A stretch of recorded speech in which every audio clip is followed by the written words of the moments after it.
মাৰ্ঘেৰিটাত চিলনীৰ চুৰ কৰায়ত্ব ৰাজ্যৰ ভিন্ন প্ৰান্তৰ দৰে শেহতীয়াকৈ মাৰ্ঘেৰিটাতো চিলনীৰ চুৰৰ উৎপাত বৃদ্ধি পাবলৈ ধৰিছে। আজি গুৱাহাটী লিডুই ইণ্টাৰচিটি ৰেলখনৰ পৰা মাৰ্ঘেৰিটা ৰেল ষ্টেচনত চুৰে দুগৰাকী মহিলা যাত্ৰীৰ পৰা বেগ লৈ পলাবলৈ চেষ্টা কৰাৰ সময়তে ৰাইজে কৰায়ত্ব কৰিবলৈ সক্ষম হয়। ধৃত চুৰটোক ৰাইজে খেদি খেদি কৰায়ত্ব কৰাৰ লগতে লপাথপা দি পিছত স্থানীয় মাৰ্ঘেৰিটা আৰক্ষীক গতাই দিয়ে। ধৃত চুৰটোৰ জিম্মাৰ পৰা মহিলা যাত্ৰীৰ দুগৰাকীৰ বেগ দুটা উদ্ধাৰ কৰাৰ লগতে আৰক্ষীৰ সোধা-পোছাও অব্যাহত ৰাখিছে।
নাম কি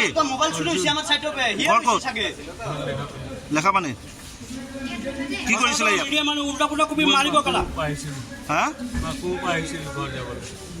তো বেগটো কেলৈ লৈছিলা? কোনে লৈছিলে? তোমাৰ হাততে বেগটো পাইছে? মই নামিছোৱে তেতিয়া দি দিলে মোক মাৰি। এইবোৰ মিডিয়া মানে উল্টা পুল্টা কবি মৰিবি। সঁচা কথা ক বাচি যাবি। সঁচা কথা ক'লে বাচিবি। ভাল ভাল কথা কবি। এইটো পুৰা নৈতিক নকটাটো কেলে কৰিছিলা? বেগটো কেলে লৈছিলা? স্যার স্টেজ প্ল্যাটফর্মে মানে ট্রেনের তলে আমরা প্ল্যাটফর্মে কাজ করি। প্ল্যাটফর্মে কাজ করার পরে চলতি ট্রেনের থেকে মানে ব্যাগ স্যাগ হাবি যাবি পয়সা টয়সা মোবাইল সোবাইল আসাল মাইকেটের কাছে চলতি ট্রেনের থেকে মানে ঝাঁপ মেরা পলাই গেছে। পরে এগুলো ধরো আমরা এদিকে প্ল্যাটফর্মে কাজ করি, পুরা দৌড়াইছে তো দৌড়ানোর পরে আমরা সব মিলে আর কি ধরছি।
মাৰ্ঘেৰিটাৰ পৰা অৰুণ ভূঞাৰ ৰিপৰ্ট অসম টুডে।